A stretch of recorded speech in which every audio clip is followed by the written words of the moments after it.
Hello and welcome back to Politech Media. Our topic today, Far Right Extremism.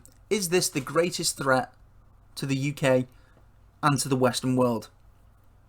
Now, you've probably seen a lot of articles, a lot of YouTube clips from politicians, commentators, mainstream media that seems to suggest that far right extremism, not only that it's on the rise, but that it's the greatest threat to the Western world, to our democracy, our way of life that we have at the moment.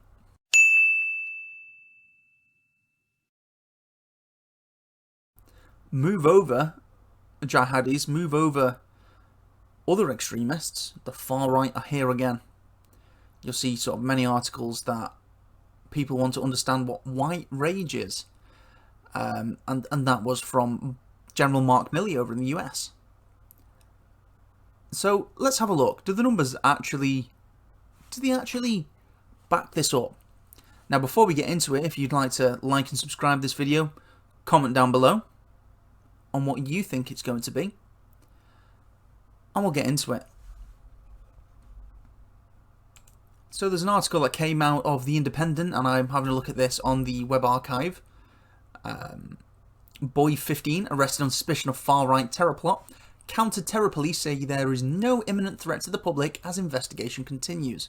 This was about an hour ago from time of recording. So let's scroll down.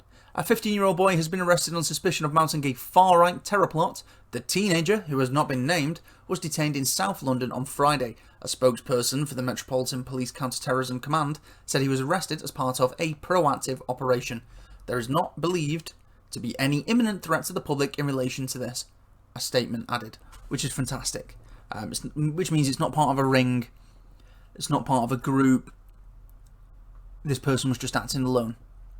This 15-year-old boy was just acting alone. They go on to say the ongoing investigation is suspected to be linked to extreme right-wing ideology. The boy was arrested on suspicion of engaging in conduct in preparation for terrorist acts and has been bailed to a date in February.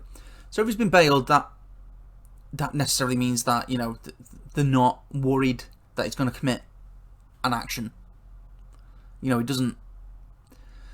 doesn't seem to be any threat to people, their safety, you know, property and things like that. He's not going to go out and commit an act right now. So what do they mean by preparation? Does that just mean that he's been looking at YouTube videos online? He's been saying stuff in forums? He's been, you know, tweeting whatever on Twitter? He's been reposting things? What does that necessarily mean? Now, if he's just been tweeting things, if he's just been reading things online, buying certain books, buying certain items, going to talks by various people, then that doesn't necessarily, that in my opinion shouldn't necessarily be a crime. But if he's buying items to prepare for an act, which it doesn't seem to be the case, as they let him out on bail, if he has been buying items or actually preparing for an attack, then the book should be thrown at him. I have no sympathy for anything like that. So if we just continue the article, it says it comes as a record number of children are detained on suspicion of terror offences in Britain, making up 1/8 of those arrested. One of Britain's most senior counter-terrorism police officers told The Independent that the profile of terrorists has completely changed in recent years. Dean Hayden, the senior national coordinator for counter-terrorism policing, said the changes to the way attacks are planned, targeted and carried out have made them harder to spot. The main threat we currently see is from people within this country that are being self-radicalised, he added. The profile of a terrorist has completely changed, and that comes back to how the threat has changed. We are dealing with individuals who are self-radicalised that are looking at extremist materials online. So looking at extremist materials, should that be a crime? Really? I think that's a question for another video, but I wouldn't have thought that just looking at extremist materials should be illegal. It's illegal in the UK, obviously, but should it be illegal? I don't think so, because I don't think you've really committed an act at that point other than reading extremist materials online. You've read a book. Reading a book isn't a crime, or shouldn't be. Anyway, let's continue and read the last part here, where it says, these security services say 32 plots have been foiled since March 2017, 18 jihadist, 12 far-right, and 2 from other ideologies.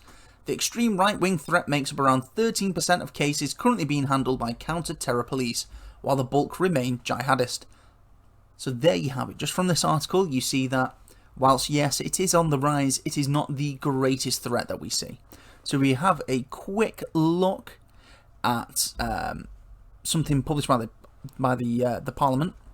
So if we just scroll back up to the top, we're on page 25. We just scroll back up to the top. This is Terrorism in Great Britain, the statistics, and this was produced for the House of Commons Library by Graham Allen and Megan Hardin on the 14th of October last year. So if we just jump down to page 25 again, and we'll just look at the numbers. These are the people who have been incarcerated in prison, classified as part of terrorist or extremist prisoners. So if you have a look at the breakdown of the ideology, because the ideology is obviously what drives them to commit these acts.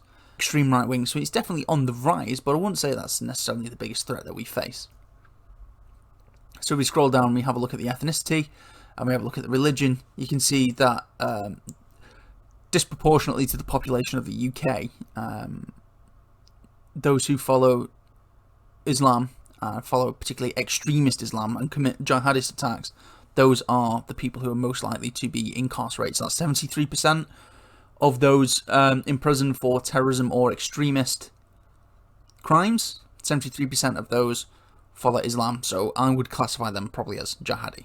There you have it. We've just disproved in 6 minutes, nearly 7 minutes, that the greatest threat to the West is far-right extremism. Thank you very much for watching. If you had any benefit from this video, if you enjoyed it, please drop a like. If you didn't, drop a dislike. If you'd like to see more of this content or more of our other varied content, subscribe to the channel, put notifications on, and we'll see you in the next one.